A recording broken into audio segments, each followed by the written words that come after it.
And welcome back to another episode in the War of Season 2 for the KFPL.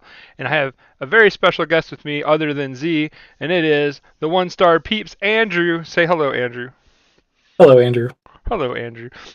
And I still have Z here with me as well. Hey, hey. So Sorry, I've always wanted it's to do that it's joke. it's been a long time since I've gotten to talk to you, Andrew. How are things going? I heard you have some kind of shady thing going on nowadays. Yeah, we get the inside scoop on the ABR stuff at the Shadow Council, and hopefully we cover other competitive Keyforge news while we're at it. But yeah, if you want to know anything about the ABR League going on, you should check out the Shadow Council on YouTube. And that's me. That's him. And, ABR. you have Yeah, we had Xeon as a guest 2 weeks ago. We just put out another episode this week, so I can say that. so who's your co-host on Shadow Council? It's my longtime friend Mick, or he goes by Shoepuff on Discord, Yeah. and So he's not anywhere else on the internet. so that's Nick, and he's the big face, the look the Power Ranger looking face, and on the left side of the show. Yeah, funny you should say that. He said the same thing to me when I messed up the editing in one iteration, and It's it all was even more prominent. it's funny though. It's pretty sweet. But yeah. So if you haven't checked out his thing, go check him out. Follow him, subscribe to him, whatever. Do some support to him as he's not, even though this is a new series, he's been around since day one. He's one of the originals that I used to talk to way back when. So and he is on Team Reap Out as well. Yeah, So he's here for the special occasion of it's ABR Madness, because Hobo, even though he is Reap Out, he is also a coordinator for the ABR, so and a captain. So he's a big part of what they do there, and they claim him even though he is Reap Out, and he's up against Shaka, which is another captain and teammate on ABR, if I'm correct, right? I would say so. I would say so. I'm not. I don't know. I guess he is. I don't know that they're very nice and just let anyone kind of like be in there as far as I can tell. Yeah, yeah, Especially if you're from Northern California. yeah. And Hobo does all their paperwork. Like he's doing a lot of the admin stuff. So like he does Hmm. all the weekly drops and stuff. But if you don't know what ABR is, why don't you give us a rundown of ABR, Z? Me. Yeah, put you on the I spot. think Andrew was there longer than me for sure. But you're a winning captain on ABR, You so are. you have the strategy. Um. Uh. So I joined ABR season 2 when Nathan and Dan told me about it. Yeah, Nathan drafted me for season 2, and our team went on to be the number 1 seed going into the playoffs. At the time, the playoffs were independent. So of course I lost in round 1 of the playoffs in the sealed round.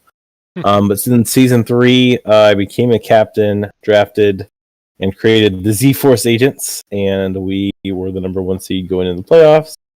And somehow we managed to win the playoffs, even though we'd gotten a lot of our top players knocked out in the first round of survival. Yeah, little Z carried us to victory. I was on that team. Yeah.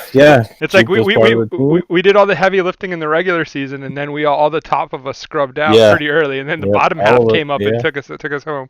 So And my son was able to then take out 2 of my teammates, including Nathan, to win it all. So yeah, it was a great job, and he did it on his birthday. yeah, on his birthday. So what kind of birthday pretty present is wild. that? So that was awesome. I was pretty stoked for him. But yeah, so that's AVR in a nutshell. It's the best, like most fun casual competitive league you'll ever see. They call it casual, but the people you're playing against are high level like players. Like it's Mhm. But I mean, but I it's don't pretty know. fun. They'll have a good time. I know a lot of the top players help a lot of Yes. players that wouldn't be considered top players practice, but I don't think many of the top players themselves are like Yeah. grinding practice games Yeah. themselves. Like I know I don't, but I definitely help my team. Yeah. I'm more of a discussion piece on my teams. Like I just say what I gotta say, and then I just play my game. I don't really put too much practice into it because I spend so much time doing other editing things. Who would figure, right? So like Coat and ABR are my two casual fun leagues that I do as like to remind me why I do all the grind I do for this. So and they keep me pretty well balanced and focused. So if you haven't tried ABR and you haven't checked them out, make sure you get over there and listen and give them a look and learn more about it if you don't know it. Highly recommended. I think they're pretty amazing. But we got ourselves a game coming soon here between Siaka and FlamingHobo. I said that backwards just to make FlamingHobo's ear twitch a bit because everything else has been reap out before ABR. He says that bothers So let's talk about some decks then, right? Right, let's do it. That's why we're here. All right, so the first person we're gonna talk about, we'll talk about FlamingHobo's decks, and we'll talk about the first deck we'll talk about is Cardath, which is a known deck, I would say. It's a very very strong deck. So Z, take it away. All right. You got this popped up on the screen for everybody? I do. All right. So Cardath is this logo Star Lions. This is a very good deck. It is one of those that I could label with an A rating very confidently without having to grind too many practice games. It's going to play well every game. You're looking at triple Exhume. You're looking at Eddie. You're looking at Sanya, double Graph, Tau, double Kirby. Lay of the Land, 2 Kirby's Blasters. No, they don't bounce, guys, but even without bouncing, the speed is there. You're going to have creature control with the Red Alert, the Harbinger, the Draining Touch on top of the Harbinger. That's all going to happen for you pretty much every game because of the speed. It's just going to play all this stuff about twice as fast as most of the opponents. And then you're going to have the pieces you need when you want them because of the archiving triggers and the high gore. So this is about as pure tempo of a deck as tempo can be. Yeah, you want to add anything? This is your boy, Andrew. Yeah, you got pretty much most of it. There's definitely Devin's favorite, or FlamingHobo's favorite piece of tech, Desania in the deck, which has gotten only better with autoencoder being a very prevalent part of the meta. Yep. It's definitely something he's excited to have in any deck of his. And 15 raw amber sure. helps with that speed count too. So, like this deck just blows by real fast. It's like it's really consistent, plays nothing but good cards. Looking for like the worst card in the deck, I guess would be a toss up between Seismo Entangler, which is pretty good, and Festering Touch. Like I don't know, like Dendrix is maybe probably the worst card. Maybe Dendrix, yeah, Dendrix. But Ali with no real purpose. Oh yeah, I guess. But either way, those are all cards that aren't horrible. Like they're not as bad as they could be. So Ali and Dendrix are pretty horrible, but still, 34 great cards is better than almost all other decks. Yeah, I guess Ali could set up for a blaster, but that's very minor. Yeah, like, but either way, so let's move on to his second deck, because he definitely makes things easier with Reaver Zo Amerix, right? So I'll let you go with this one, Andrew. Why don't you take this one away? All right, so this is his Martian Generosity Key Abduction deck from AOA. He brought it to Gen Con Archon Ball Tour. Unfortunately, he didn't do very well with it. It has a lot of the cards you want in a Martian Generosity deck. It's got a couple Mars First, Hypnotic Command, so once your combo starts going, it's very hard for your opponent to get back into the game. He can also do disgusting things with the Binate Rupture. Just if you try to play like a slower game, he can just increase his amber count by a whole bunch, and has some cutthroat researches to follow up. And if you and you can't ignore the board because there's double Sutterkins. There's Desania again. Yeah. And I guess it exists. It has some unlock gateways and a lash. Exhume. Oh. Lash is there to fuel the cutthroat as well. So yeah, that's nice synergy. Yeah, the Mars First. The Mars First kind of suffer here though, because they don't have like the proliferator to go with them. I feel, but he still has a Zookeeper, so there's probably a lot of value there. But you got to be between the double Mars First Zookeeper and the Exhume Zookeeper, like there's a lot of Zookeeper to manage. Exhume's not really hitting much here, other than probably the Zookeeper. Yeah, and then you have the hypnotic command too. So like, there's a lot of like, you're not going to keep your creatures on the board. So, Hmm. it'll be interesting to watch if it doesn't get banned, as we don't know what their bans are yet, as they're Yeah. still settling in. As Hobo is racing home from work or wherever he's coming from. All But right, you take what's with the third deck. What's the third deck? F. Rondo Vatus, the Bastion Spirit Caller. So this is a Logos Sanctum Shadows deck that is in MM. So first thing we look at is, does it have a Dark Amber Vault, which it does not, but it has the other awesome artifact in Auto Encoder. Auto Encoder basically, and a lot of speed again, as he has triple Eclectic Inquiry, which the card only gets better the more I play with it. The card is absolutely ridiculous, and he has three of them. One which has an extra, let's see what it is. What is on it? It has a capture, which is not as good as I was hoping. But I guess he only has damage and capture, so it had to be one of the two. Neither one ideal. If it was a draw, that would have been I would insane. be perfectly happy with a capture on Seeker, Yeah, right? yeah, Seeker's a capture. 3-1. Capture 3-1 on the Seeker, give him some value. Yeah, Her, him, whatever. Yeah, yeah, it's him. yeah. It could be true. Um, But then, yeah. like, yeah, and then like you look at his Sanctum House, and he has like the Ardent Hero in the Barista Joya, which is like a real game warper. I like her a lot. And then you have Lord Golgotha to go with it for just more board control and like fight effects. So he's pretty interesting. And then he still has some Amber control there with the Commandeers and the like the Squire Elises and stuff. I'm not a big fan of Seeker of Truth, but he's there and does have Pip on him, so. He does have the NFL as well and the Bulwark, so that Joya is pretty well protected in Sanctum House, which I like. And then he has Commandeer, which is a very good Amber control card, so I'm excited to see that like Sanctum House play Pretty out. low overall AA, though. Like, the Amber Control on total is Yeah, 6.3, and then, what, half of that's capture? So that's a yeah, little bit rough there. yeah. But then he also has one stood against many. That card is pretty fun with Lord Golgotha. Could be Yes. turn quickly into a board wipe, and Yeah, one stood against many, smite Lord Golgotha. Like, that'll be fun to see if we see. yeah, it'd be The most fun he's had with that is he told me about, I guess, a couple days ago while he was practicing. He got one sit against many on a Munchling and managed to get full value off of that turn, oh discarding yeah, the logos cards. yeah, that's crazy. Especially with the skirmish Pretty good. effect, like it just goes nuts. Hmm. Well, and Amber. Yep. And Amber. So then we look All at right, so out of look. these three, Oh wait, I'm not done with the Shadows House. We haven't even talked about the Shadows House. there's not a Shadows House deck. There's not really a lot of shadows. That's what I was about to say. There's two. There's This two. is one of those, like, you're Well, not happy if you're calling Shadows that turn. he has two look over there's in Rad Penny, but yeah, it's pretty lackluster The compared Sack to. of Coins has always been a great card, so I do like that card, but in general, Mhm. um, The the Shadows House value is is not lower shadows. in Shadows than the rest of the deck. It says shadows, but it really isn't shadows. I mean, you're hoping Lethalogica and Aquari get most of the Shadows out of the way, and you're playing with two houses. If you're playing with those two houses without the Shadows, you're winning your game. Right. Happily. We have Spirit Caller, Cardath, and Reaver. So which deck would you ban out of these three? We'll let our guest go first.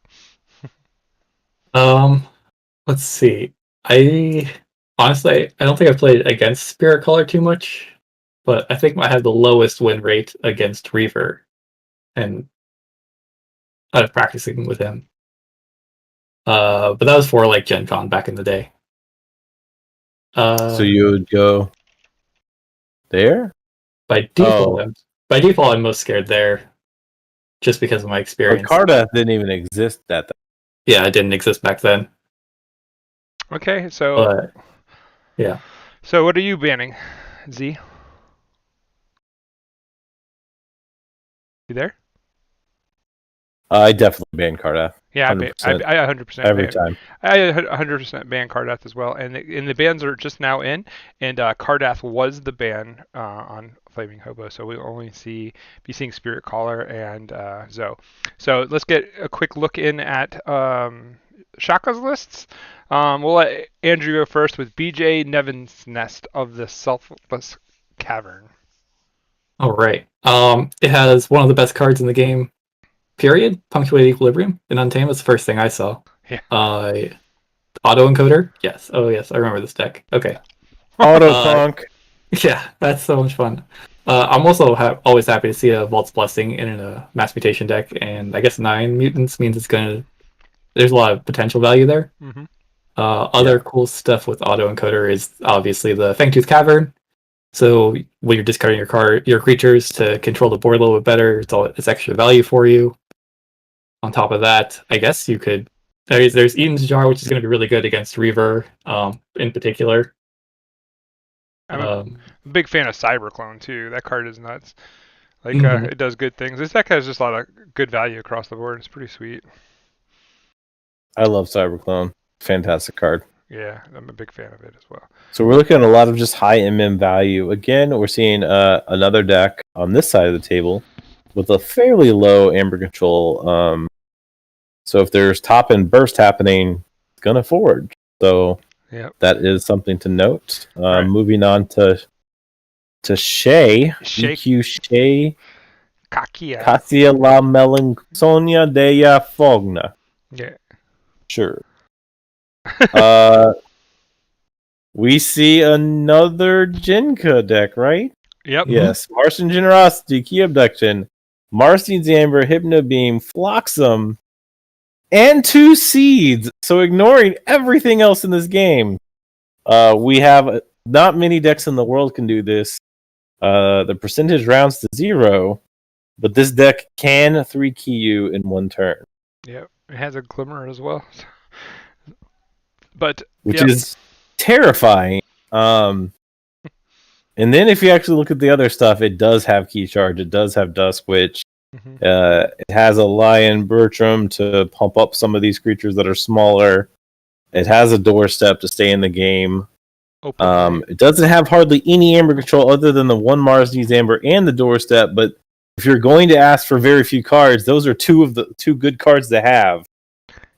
Especially because you have Entropic Manipulator to move around the damage and then make everything capture with Marzi's Amber. Hypno Beam as well. Yeah. And the Proliferator. Like, yeah, this is a terrifying deck. This is pretty scary, I agree. But let's move on to Guru. Guru F. Sarwill, and this is a triple Exhume, double Infernus, triple Too Much to Protect, double ED, Neutron Shark, reassembling Automaton, craziness going on.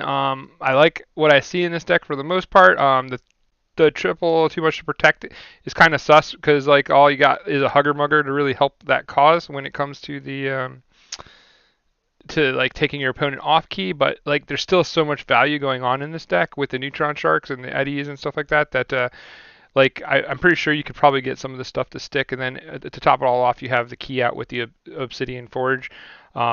Pretty solid, just like playing value things, right? Like this deck is pretty much just a value. Well, just using the Exhumes on the Eddies to keep them one of them in play, kind of Caruso style. Yeah. I know it pains me that term exists. But it's one of the this literally has the combo in it as well because it's got Auto Shark. Yep. So yep. It is. I don't think it's better than Caruso, but it is very much like. All right. So with that said, we have BJ, EQ, and Guru. Which one gets the ban? Do. If you guys haven't looked at chat yet, I don't know. Andrew, what do you think? I would get rid of probably Guru.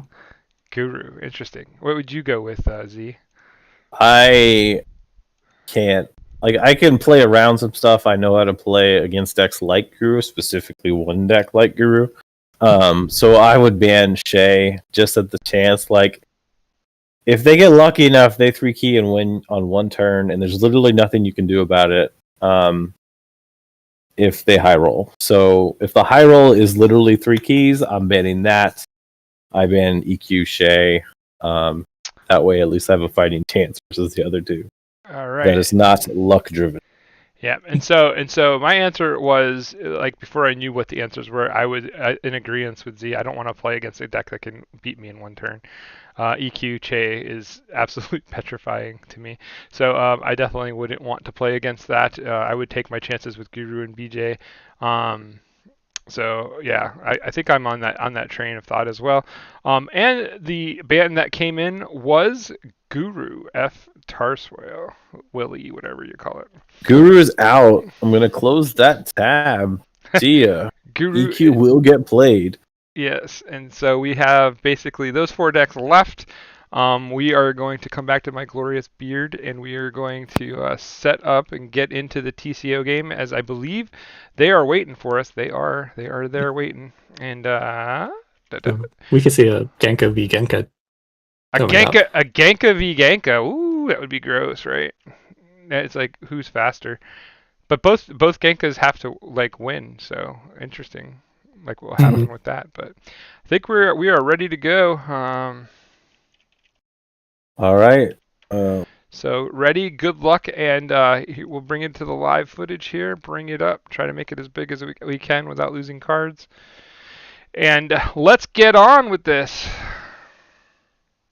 What are the starting decks? Oh, they want to do it in secret because of things. So the starting decks are Che and Bastion.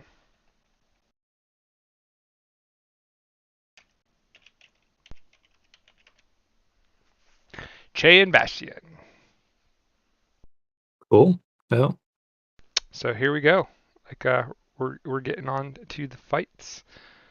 It's fight night. Fight night. Bear on bear Fight. violence. Fight night in the Crucible. Thank you to the people that are joining us on their Wednesday. Yeah, thank you to the people tuning in to see this ABR match. I think it's getting too late for the people over, I think. Oh yeah, your folks are 10 o'clock right now. Yeah, like it's late for me. Like I can imagine that. Like the only reason Muffins was up last round was because she doesn't go when it's go to bed like at a normal time anymore. But she did great. So here we go. We have Chikaka EQ. Basically the Mars Generosity decks up on top for Shaka, and we have Bastion Spirit Caller, the deck on the lower end with the autoencoder and all the good stuff. So it'll be interesting to see what happens. I'll let you guys take away the action and let you go. Turn 1 Dusk Witch. Answer or perish. thankfully he's playing and he's got some number of damage pips. But These cards though. Oh, ouch! It hurts so bad. All right, so how much value do we get here? All right, we see an action. Nothing 16 creatures. Lion comes out to make it a 3. Ready. So we've already seen 1 value. Seen 2 value. Oh, yikes. I think the 3 power is the most insulting part of that. Now, you still have to answer. It's not as easy. Well, like in Shadows, we've got Double Look over there and Dark Waves. Oh, Lights Out will do it. Okay. That's a good it's tempo. Mother Gun. Oh, it's kind of sad. I love I think that was an ordering whiff, right? Like that could have landed for steal, or unless. Yeah, it should have. He should have played it earlier to do the damage pip. So this is a sad turn on the other side. Kind of replay the stuff you already played. Yeah, Lights Out's a great tempo card. Yeah, great Killing card. Blast, missing out on value. There's the auto encoder coming down. Sloppy lab work, double value on the coder. Oh yeah. Just arc. That's all of his electric inquiries. Yep. What is he archiving? What is he trying to build? I guess it's got to be Untamed, right? Half of Uh, that's random, though. Yeah, that's true. If he had Untamed, he might. It's probably Sanctum, I would think, because in the Sanctum there's no Untamed. It's just I didn't mean. Yeah, it's okay. Sorry, I was more trying to. He has to be doing Sanctum because of the Commandeer, right? Like you can load up that Commandeer. Yeah, that makes sense. Makes it hard for the one-turn kill if he has no Amber to do it. Oh, he already played his Key Abduction. Okay. I think he does he have Purge in this deck? No. No. Here's the do I take him off of check question, or do I let him have a key? That's another like tricky mental game. Commandeer coming down, that generally means you're Taking all your amber. His yeah. own Golgotha. Yep. We got Golgotha on Golgotha violence. Yeah. But Shakas gets to swing first. If that, Yeah, it's true. That do you take the turn to swing, or do you want to just archive the key abduction? Well, that Ardent Hero is a pretty big block for that. Mm-hmm. Like as Golgotha wouldn't really do any damage to the hero, and like the only thing it would kill would be the Seeker, because the other Golgotha can hold it. Right. You could go after the champion, but yeah, still probably not worth it. Yeah. That was when that healing blast would have been good. Mm-hmm. Sure. I'm feeling we're gonna see the Proliferator archive key abduction here. Yeah, Yeah, it's gonna happen. Start to build back up. His deck has Hypno Beam too, so he could Hypno Beam something and bring it over too. There's the Hypno Beam. Oof. Double Golgotha. Sure. I'll take both the Golgotha. That's worth 2 amber. Yeah. Yeah, definitely. It's like a hold my beer Golgotha party. I guess he could pick the Hypno Beam here and try and steal all of his creatures, but probably not. Just something fun to do. Mm-hmm. If it wasn't down a key already, I think that could potentially be the play. But at this point, kind of got to go for the home run. Yeah, there's the key.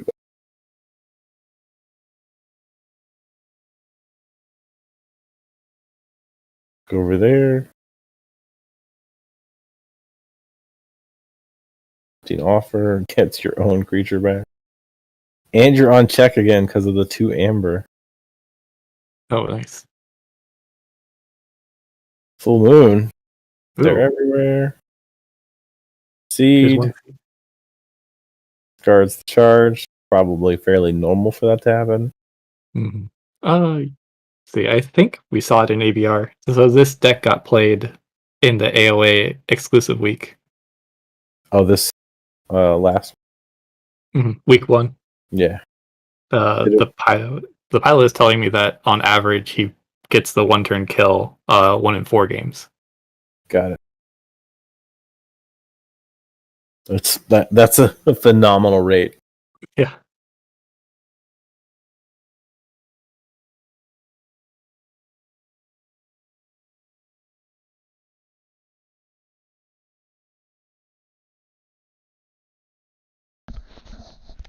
And there's the Munchling. Let's see if he has some Munchling shenanigans going on. Ooh, the mutagenic. God, I love Entropic Swirl. That's a great card. It is. Jeez. So Shaka here probably has not drawn his Martian Generosity. He's been playing enough cards per turn. Yeah. It's just fishing. Well, I'm already scared of seeing a Nepenthe Seed on the board. Mm-hmm. But at this point, that doesn't matter. Like, that's not enough. Yeah, he needs a second one. He doesn't. Mm-hmm. This is gonna take like another Untamed turn and then a Mars turn. Yeah. I mean, he just has to like deal with the guys that are holding amber. That's extra amber for him too. But we'll see what happens. It should not. No. Yeah. The source is too big. Or wait. Oh, sorry. I thought for some reason I was thinking Hero's there. No, it doesn't. Yeah.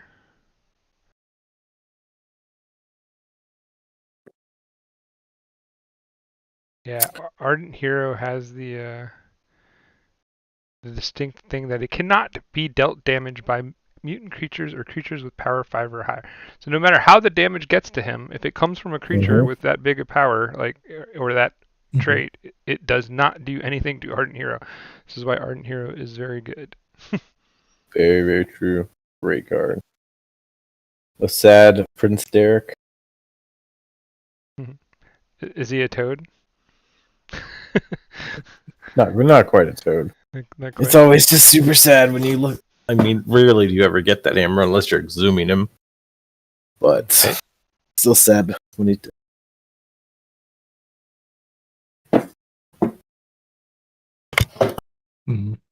Although there are plenty of decks that can exhume him out. quite better. Let's see. I guess there's. What am I thinking about? There's the Opal Knight, which Shaka could draw into, maybe help a little bit. Oh, I guess the bond there was pretty big to buy some turns. Yeah. It's the problem with some Genkas. When they don't line up, they don't line up. I thought with all the mutants, so this serum is going to take some time to be useful. Mm-hmm.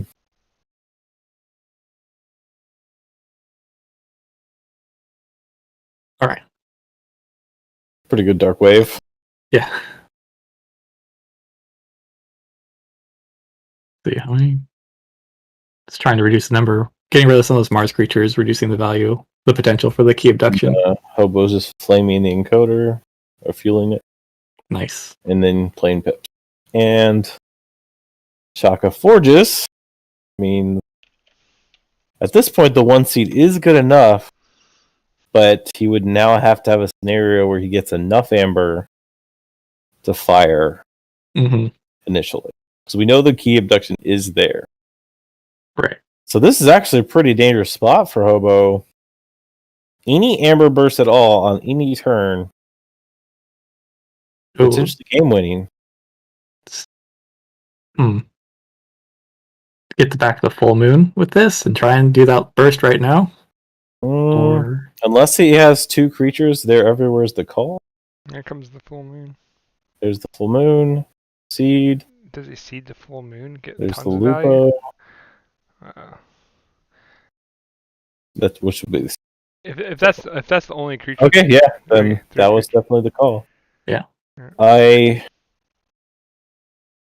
Yeah, there's a chance that this is over for Shaka for the win. There's only 6 cards left in his deck. Unless one of the 6 cards in pile is Martian. Yeah, if that Dust Witch doesn't die, it's like The Smite will do that. Oh. Didn't kill the witch. He must have like one stood against many too then. Oh yeah, good call. Yeah. There's no way that like he would have missed that. That witch can't stay alive. If that witch stays alive, it's almost guaranteed he loses.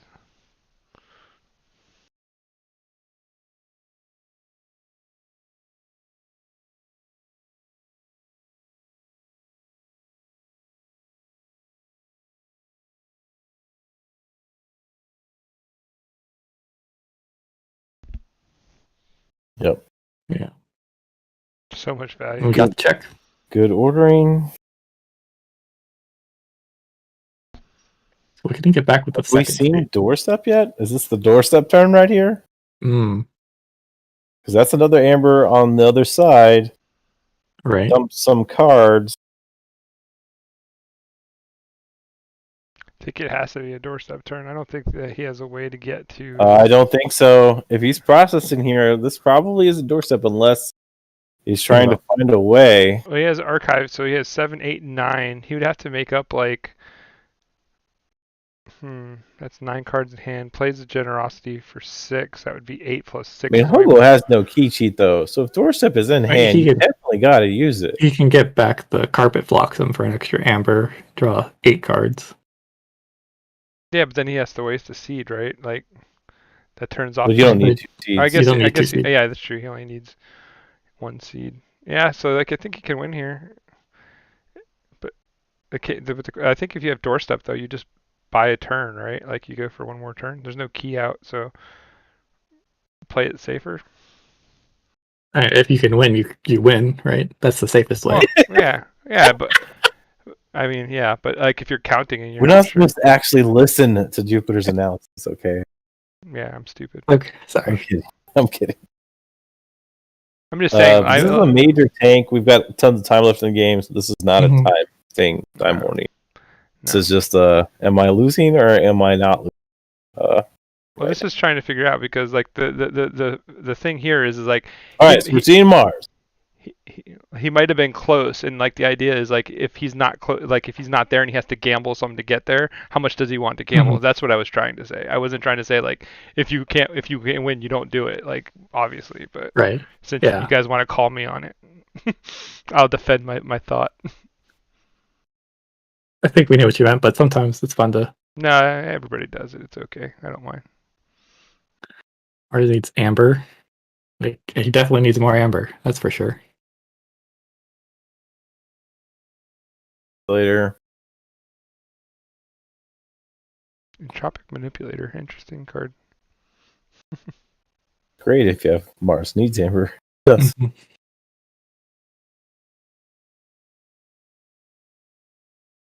Just keep playing. The server error happens whenever you play a card that they can't figure it out because it doesn't have the pieces to it. Oh.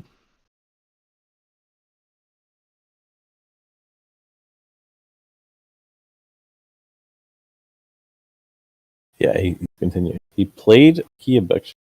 Just, yeah. Yeah, he's gonna bring it back. Yeah. So there you go. That should be 16. GG. Yep. That's the magic number. This is why I would have struck this deck. Yeah, his deck's good. Because you were losing the whole game. And this is BS. Chaka takes game 1 and loses his ability to play EQ in the next round. So Hobo will have a chance to switch decks if he chooses to, but Good game. God. But we know what Shaka's bringing to the table for the next one. So we'll see what happens there. I can close that tab. And now we're going to go to the Autopunk deck. Well, let's see. At least Hobo has his own autoencoder, so that will make the punk potentially. Yeah. Gonna make sure that Hobo knows that he's allowed to choose. He's allowed to switch if he chooses to, if he wants. I don't think he will. During testing, he actually thought the Bastion was his best deck against Shaka's decks. Yeah, that's fair. Like, I just want to make sure he knows. So I have typed it and make sure that he knows. But I would play it again. Like, deck is pretty good. Yeah, it's fast enough, especially against MM, right? Yeah. All right, so let's bring this game up, and you guys can get busy. Get to the All right. to the busy. Hobo kept on Bastion, and now we're seeing Selfless Cavern. So we have MM on MM action. One of my more favorite types of matches to watch because I love MM. And we get to see some highlight cards in this. We've got Jar, we've got Vault's Blessing, we've got Punctuated with carryover, and on auto encoder on both sides. There is an Eaton's jar. Yeah. There is an Eaton's jar. Well, so this is the same kind of situation we saw in the earlier match. If like the ideal world is Shaka lands auto encoder and then jars the other auto encoder. Yeah, right. Which we kind of saw earlier today. Yeah, we saw that earlier. With the Dark Amber Vaults. Yeah, with Dav instead, where both had Dav, one had Jar, landed Dav, and then jarred the opponent's Dav. So, got the Joya Bork Munchling online. Board's already being developed on the Hobo side. That's good. Dis, could see early Jar. What do you jar at this point? What, Letho? Eclectic? Probably Eclectic.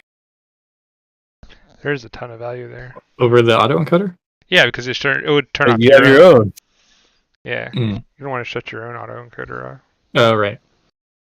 And then archive 6 cards, gain 3 amber. Sounds like... yeah, so Jar is called. And... got to do a little search thing that I hate. Eclectic Inquiry is the call. Yeah. That is an immediately efficiency punch to the nether region. Because you just lost 6 archive, 3 amber, and have 3 chains in your deck. I mean, yeah. As long as this Munchling could get rid of it, but that's probably a little too hopeful. Oh, yeah. To have some value there. Mm-hmm.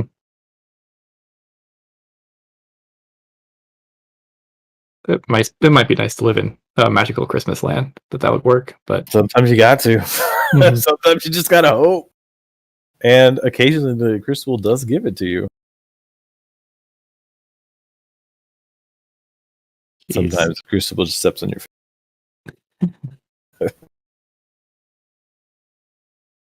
Oh boy, here's the Shadow's turn. Can't be happy about it. No. Although it did work last game, but it didn't eventually the seeds do their thing. Right. But the lights out and the tempting offers were really good last game. Mm-hmm. For the way the boards were shaping up. Yeah. Also jammed up his hand. Hopefully made it take longer to get to the combo, but Eventually, not quite enough. Yeah. Shaka's going back to Logos. Haven't seen any Untamed yet.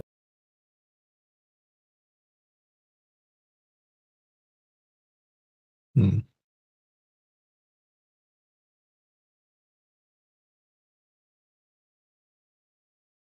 Seems good there. Yeah. Hey, it's the tank that I like. I hate the other one. This one. The mini is at least has a play effect, but yeah, it's I mean, I feel like the mini, like, even when I know it's in my deck, hits my people, or it's discarded, right? mm-hmm.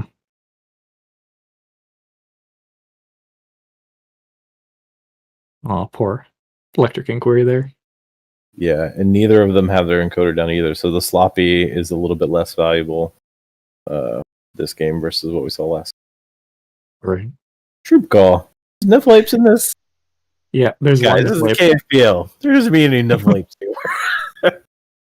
I mean, yeah, there's some fun stuff. You can use your troop call to discard your Niflap twice to auto encoder. Oh yeah, I've done that before. Yep, sure done that. Most valuable Niflap you'll find. Yes.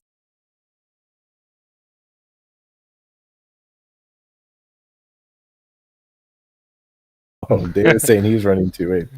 See, Good luck, sir. The Niffle Apes are infiltrating the KFPL. Let's see how many make top 16.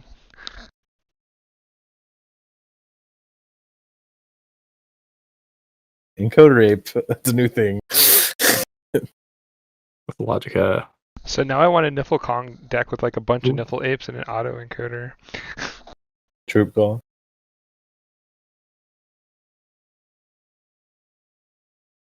Munch Lane plays in Tropic. Okay, so the encoder is landed. Mm-hmm. That means Punk basically can't be played on the other side. Right. Shaka could try and time it right if Devin doesn't shuffle the next turn.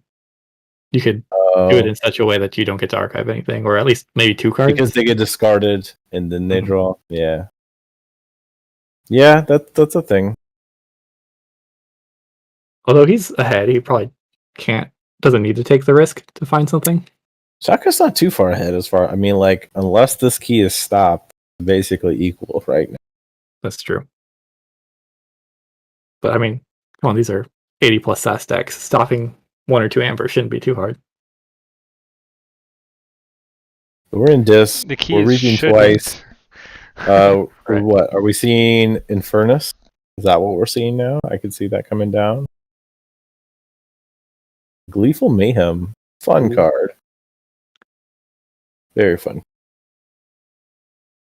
Uses it to buff his Picaroon.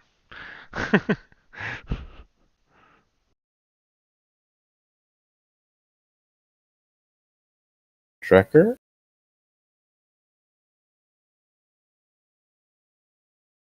Card. Grim Reminder is going to get back. Oh.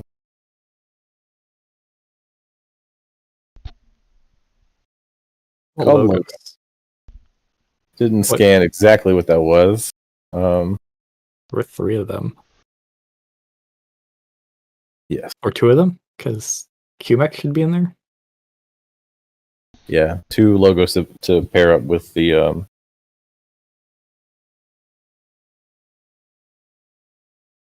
Titan Engineer was in there, and what, Novu? Oh yeah. We have a misclick on the house. Yeah, that's something you use to get back. They're saying it's fine. Oh, thank you for the correction. Apparently he discarded the QMX, but it's back now where it belongs in your archive.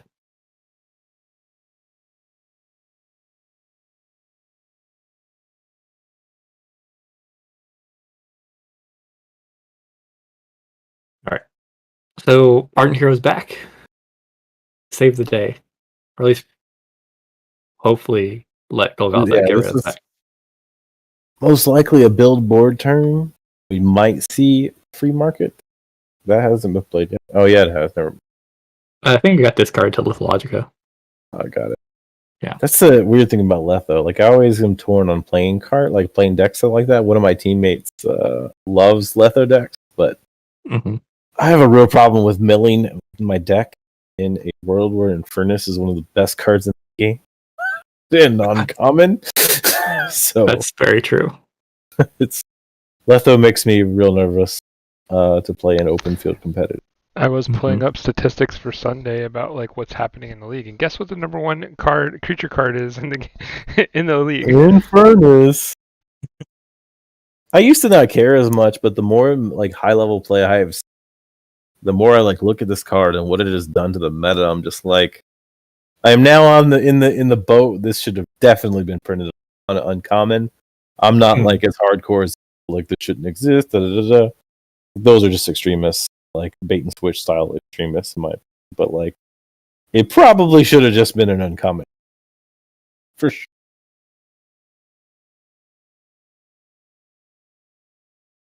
Saw the group think tank do its magic. Clone takes out Golgotha and is now a 5/2 mutant. And you can't reap. What? Can't reap. Oh, there we go. Sorry, for some reason I thought we were talking about the Barrister Joya. No. Yeah. The opposite. Research. There's too many of these effects in the game. Actually, it's not so bad as an action like that. For some reason I like opposition research more than I've liked the Shadows one. I mean, it's at least putting a damage pip in your deck. I'm surprised that oppositional research isn't highlighted like all the other cards that do those kind of effects. That's interesting. I don't think Inky Gloom is either. Yeah, it definitely should be. Yeah, we just probably put a bug in there. Are they starting to do that?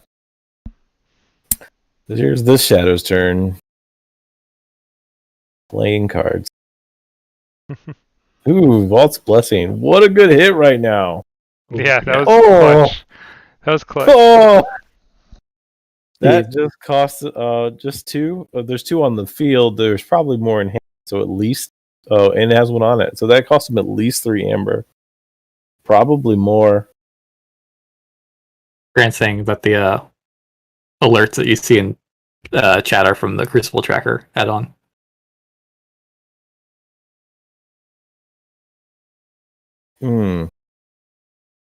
I didn't actually know that. No, I didn't know that either. I guess this might be why, because maybe they're not on that. I know I like it.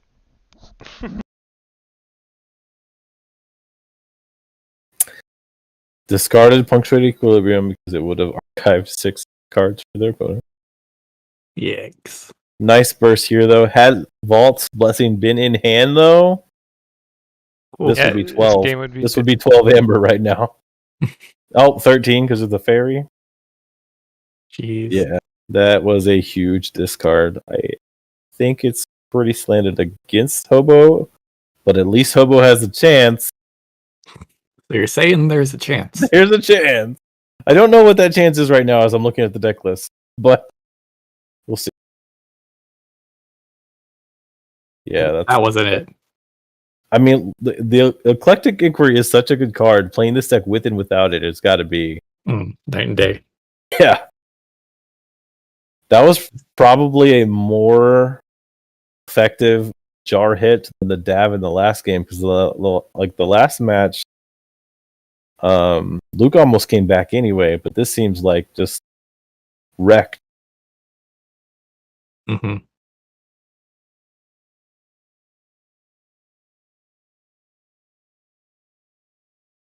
Yes, yeah. It's been what? So he's gone through the deck twice now. He's lost, or he's on his second one. He's lost 2 Electric Inquiries, so he's basically missed out on 10 archived cards, essentially. Yeah. Well, and then the 5 chains for having to discard the. Mm-hmm. And I guess 5 Amber. Yes, like that is, and then this one has a capture. So 2 of those. Man, Commandeer. I think that's about all he's hoping for here. Oh, draw. Some draw value. One stood against many.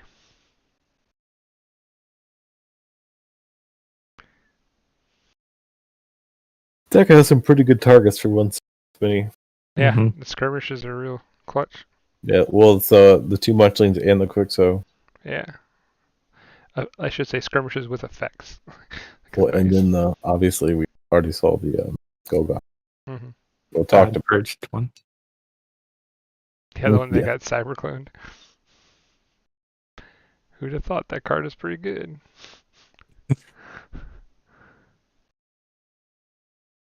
But I think that's a wrap.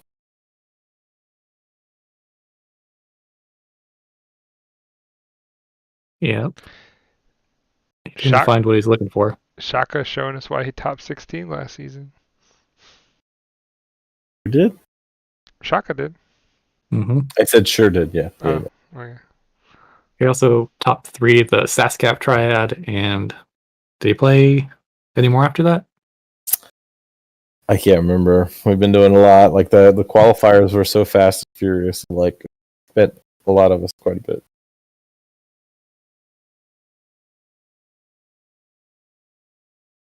I got in this game so fast I forgot to play my awesome intro I made for them. Oh no! It's alright, I'll add it to the YouTube. Oh yeah. To the YouTube. Dave saying that Shaka got second place in says the Key Players Triad. It was a win-a-box hosted by a local LGS. Exact same format. Oh. Except without the heart restriction. Dave's dropping that he won. I mean, it wasn't really restricted. It was allowed. Right. We just didn't want somebody to have like a random Heart of the Forest like legacy somewhere and like be really annoying. If someone has it, Jason I'm sure has it. Right. Jason probably owes every one of them. Well, back in the other tournament, it was also Shaka defeated Hobo in top 8. So I was hoping for a redemption here. Well, no such luck. Just like my boy Luke, Hobo will live to fight another week. He has a World Collide Hearts deck too. That's funny. Oh God. Get that note.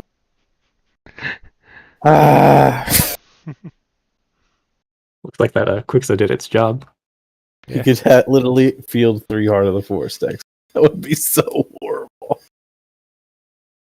Hobo did manage to crawl back into this game. Well, he's not out yet. I just noticed that. I'm a little behind. Yeah, he's got some work to go still. Group take. I think it's wrecking. Clears up some issues. Yeah, still a lot of work. That's the most work I think I've seen a group think tank do. And then I imagine Titan is killing Joya. Oh, or that kills Joya, whatever. Oh. Hey, the auto girder's finally played. A little late to the party, but nice that I could make it.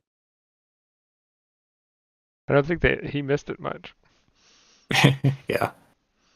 I think that Eaton's Jar did just enough damage to not make him have to worry so much about it. Right. No Dynamo is also like kind of a key, or at least like a key cost reducer too. Mm-hmm. Yeah, Novo with auto encoder is really good. Novo in general is a lot better than I originally thought it was going to be.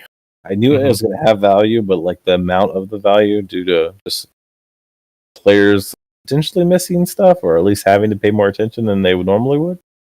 The value is pretty high. Yeah. Mm-hmm.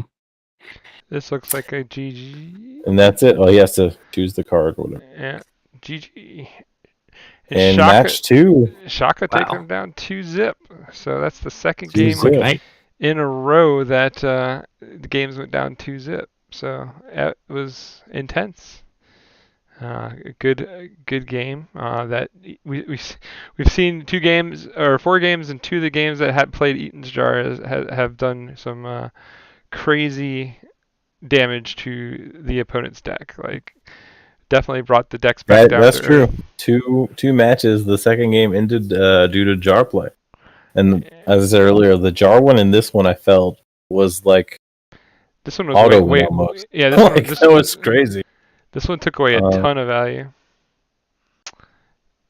Okay, I'm gonna bounce out of this and start the call with everyone. See if we can get some people to talk to. All right, let's unmute you guys for a second, and we're going to see if we can get some bodies into this call. And as we are doing that, we'll see what happens as we wait to see who can connect in. We do have, yeah, we got Shaka online, and I think Devin just joined us. All right, so I'm gonna bring you guys live now. So welcome to the party. We have with us both Devin and Shaka. So welcome, guys. Hello. Pretty good. So what did you think overall of the game, guys? So this is not how the testing went for me. When I was, I agree with that. yeah. When I was practicing with my teammates, pretty much the game plan was we're gonna corner the other deck, Reaver, because in testing that deck was not performing well against either the decks I was expecting to use. Like I thought, I was pretty sure Guru was going to get banned. But yeah, this with the Renovatus Mass Mutation deck, I felt EQJ had a good chance against it because it could eventually pull off the one-turn kill. But my MM deck had a pretty poor record in practice. However, it worked out today. I was musing with a teammate, Ned Mike, like, what is he? Like, I did my punctuated equilibrium autoencoder combo and like all this stuff that I thought was really great, and I still just got blown out. And so I was like, he was like, yeah, what do you think went wrong? And we were talking. It's like, maybe I just need to play the board more. And I think like groupthink tank was pretty big here. Also got lucky with the jar on the eclectic inquiries before any of them were played. Yeah, I think That's one of the things I was going to ask. In your practice, was eclectic the obvious jar target? Was that the plan the whole time? In my practice games, it was not. I think there was. You could have named eclectic. You can name autoencoder if yours is out first. Mm-hmm. Lethologica. I mean, there's options, but I don't. Yeah, it was a 50-50, but getting it that early, then yeah. Yeah, like eclectic inquiry is just so good, and pretty much when there's a big bursty turn, like my BJ deck cannot handle it. Mm-hmm. Yeah, getting out when you did before seeing any eclectic, we were talking about it in the cast. There's like you had to discard eclectic inquiry 5 times, so that was 10 archived cards, 5 amber, and 2 capture.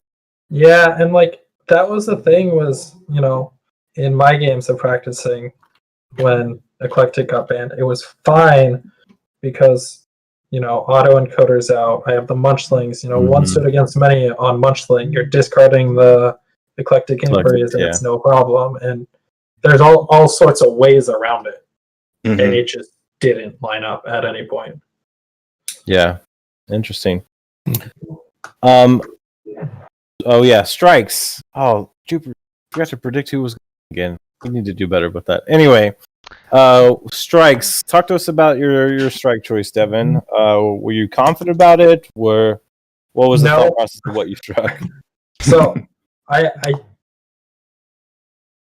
mean, like I knew the MM deck was a threat because of the jar. I mean that like jar screws so much of my lineup that I almost just felt like I had to ban that, but I just didn't have enough time to practice more against Guru. And the couple games that I did play against Guru, like even with Bastion, the MM deck I was playing out, it was a grind, but it was still able to get there. Now, that's obviously with a different player, not the owner of the deck. So play styles are going to be vastly different and whatnot. So there's all sorts of factors, but I was just like, I just can't deal with the Infernus combo and Got it. whatnot. So, How about you, Shaka? As far as your strike, were you confident the whole time what you planned on striking? When I was first just looking at the list, I was like, okay, Reaver has like the artifact control and it's like a high SAS score. And then we were testing it. It was like, okay, I think I can punk this deck. So I'm probably going to go with Cardiff because I faced that one with Guru before in one of the KIP tournaments, and like it was a close game, but I lost. So I was like, okay, this deck can hang with Guru, and kind of afraid of it. And so with the limited time, I was mostly focusing on like practicing against the other two decks, especially Reaver. And honestly, I think the deck was pretty dangerous because in the testing, like my BJ deck was just doing not well against it, and so I would have considered it because maybe that one, like the jar, could do something against Cardiff. But pretty much I was like, this is best deck, so I'll just go ahead and ban it. It's funny because in practicing, it was the same for us. The two decks, mine it pulled through pretty far ahead in most of the games, and it was, if I knew the you win if I can't get on the board early for that match. And but even in my practice games against the Genka deck, I was like, with all the capture, the commandeer, all that kind of stuff, I was like, I can stall it out long enough and there's enough pips in it to just hold you off long enough. And so I was talking to one of my friends and I was like, I feel like Cardiff is actually my worst deck in this matchup. And I was hoping so much that you would ban it. I figured that was my best chance at winning, was if you banned Cardiff. And not because I wasn't sure if you were going to go Cardiff or the deck. I was like, if he's practiced these matchups, then I feel like the deck has to be a strong consideration there. Yeah, and some of my teammates were pushing me more to like, check out the matchup with Cardiff, but I was like, nah. So I think in the future, like, I'm definitely going to be more diligent. I did practice games with Guru, and like, basically Guru could beat the other two decks like pretty easily in the testing that I did, just because eventually you grind it out. But like, if you purge the right cards, like eventually, like it just stalls out. So I was confident if Guru was allowed. Did you guys think that the familiarity, like that FlamingHobo loves to play Cardath, and that Shaka loves to play Guru? So did that have any factor to the fact that you just know there's a comfort level that comes with those decks? It did for me. Yeah. I mean, that's his most played deck, it seems like, and the Genka deck, I know he's borrowing. I don't know about the deck, so it's that's the deck that they really know inside and out. I mean, that definitely takes part of it. Yeah, I think that's a big part of anything, is like when you know a deck that well, that like you just don't want to give somebody like a deck that they know and they love, right? Like I think we saw that in the last game too, because just a guy playing had Galaxy and he won Albany with it, and it was like the pretty obvious ban, and it was the ban. So like I think it's a factor, especially since we're playing groups that are by region, like most of the people in each of the groups at least have a familiarity with the other players. So it'll be interesting. Well, especially these two. Andrew, you got any questions for the two gamers here? I should, but No. I'm just like listening to you guys talk. Apparently, one day. One day you'll have a question. All right, well, we're glad to have you. Do you guys got anything for us before you venture on to your next week of the league? It was a great match. I was nervous. I knew I was coming up against a great player, and one of the matchups definitely looked to be uphill. But I think some of the luck lined up today, and like we were both playing really accurately. Awesome. Thanks, Shaka. Devin, got any last things for us? Yeah, Before... I mean, same thing. It was I work all day, just like, okay, how do I win this? What deck does he ban? Like, just trying to figure it all out, play it all out in my head, you know. But Well, same thing. I don't think, Especially at this level, I mean, there's not going to be an easy game at any. No, I don't expect many layups at all this season. So, yeah, look forward to seeing how you all progress. We said this earlier. I doubt we'll have multi repeat features in the Swiss 7 rounds, but we hope to see one or both of you in the top cut going forward. yeah. I'm rooting for both. We're hoping to see the rematch at some point, right? Because that means you've both done great since. But yeah, personally, I'm rooting for Aviator, but we'll see. Wait, it was Aviator. Yeah, he's in the same group. Yeah. Oh no. Well, you guys. Yep. So bear on bear battle. Yeah. That will happen. Yeah, like the Atlanteans have run into that 2 seasons in a row now, where they've had at least 3 people in a group.